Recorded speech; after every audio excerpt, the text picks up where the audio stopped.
안녕하세요. 최원길입니다.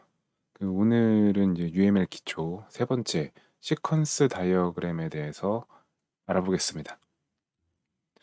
시퀀스 다이어그램은 동적 측면을 모델링할 때 사용을 해요. 앞서 클래스나 패키지 같은 경우는 이제 정적인 구조를 좀 표현할 때 사용한다면 시퀀스 다이어그램은 동적인 측면을 표현할 때 이제 사용을 하고요. 어떤 시간 순서에 따라 구성 요소가 어떻게 상호 작용하는지를 이제 보여줄 때 주로 사용을 합니다. 시퀀스 다이어그램은 실제 이제 얘인데요. 위에 네모 상자로 되어 있는 것, API 서비스 뭐 이렇게 있는 게 역할이고요. 이제 이것들이 이제 구성 요소가 되는 거죠. 상호 작용에 참여하는 그런 이제 대상들이 되고, 네모 중에 이제 가장 오른쪽에 보시면 R 땡땡 리파지토리라고 되어 있는데, 저렇게 땡땡 뒤에 타입을 명시해 줄 수도 있고요. 그리고 가장 왼쪽에 저 사람 모양, 이 UML에서는 이제 액터라고 부르는데, 저렇게 액터도 위치시킬 수가 있습니다. 그리고 시간 순서라고 했잖아요. 그 시간에 흘러가는 그 축, 그건 이제 위에서 아래로 흘러가게 되는데, 점선, 그 점선이 쭉쭉쭉쭉쭉 있어요. 뭐 리파지토리 쪽에 보면 저 처음부터 맨 아래까지 다 저렇게 점선이 있는데, 저 점선을 생명선이라고 불러요. 라이프 라인이라고 부르고, 생명선 위에 보면은 직사각형으로 이렇게 쇽쇽 있죠? 요거를 이제 활성, 액티베이션이라고 부르는데, 저 활성은 저 구간, 저 시간만큼 이제 뭔가를 실행한다라고 생각하시면 됩니다. 각 구성 요소 간에는 이제 메시지라는 걸로 서로 이제 연동을 하게 돼요. 이 메시지는 뭐 쉽게 생각하면 어떤 메소드 호출, 구성 요소 간의 뭐 API 호출, 뭐 이런 거를 좀 상상하시면 돼요.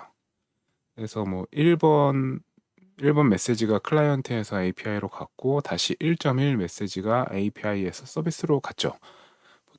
이제 여기에는 이 메시지가 무엇을 뭐 요청하는 거다, 그런 내용을 그냥 적기도 하고, 1.1처럼 뭔가 함수 호출 같은 느낌으로 적어주기도 합니다. 그리고 요 메시지 중에서 1.1.2나 1.1.3을 보면 이렇게 점선으로 되어 있죠. 점선으로 되어 있고 끝에가 화살표가 채워지지 않은 화살표예요. 이게 리턴 메시지예요. 그래서 요 전반적인 흐름을 보면 1번에서 클라이언트가 뭔가 API에 메시지를 던지고, 혹은 뭐 API를 호출하고, 다시 1.1 이 서비스 호출하고 메시지 던지고, 1.1.1이 서비스에서 리파지토리로 뭔가 메시지를 던졌죠.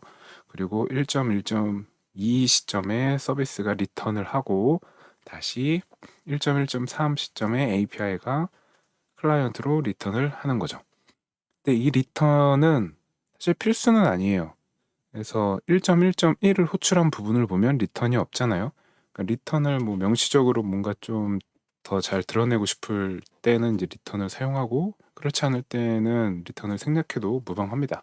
저 액티베이션 라인이 보통 이제 끝나는 지점, 그때가 뭔가 리턴되는 시점이다라고 이제 생각을 할 수 있고요. 그리고 2.1을 보면 구성 요소들은 다 위에 깔려 있었는데, 저 러너 같은 경우는 좀 중간에 뿅 하고 출현하죠.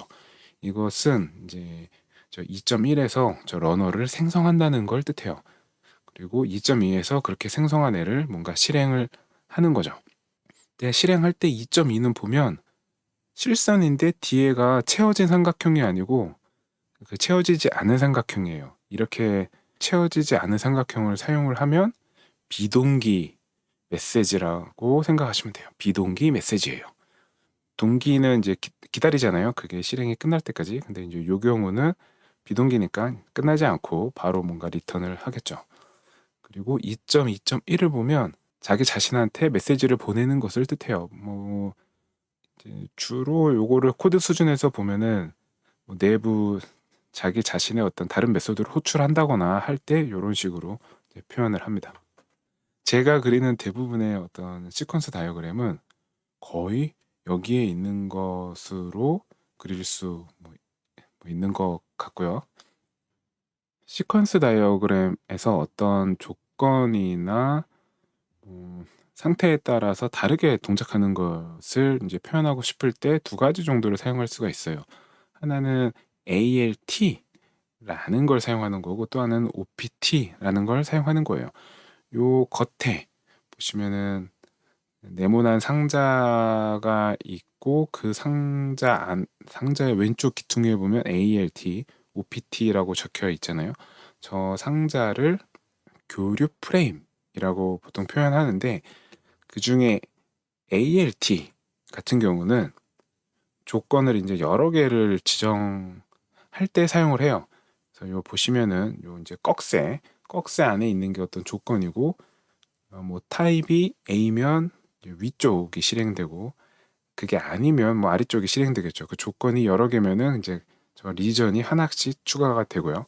OPT 같은 경우는 단일 조건이 충족을 하면 실행되는 건 요걸 표현할 때 사용을 합니다.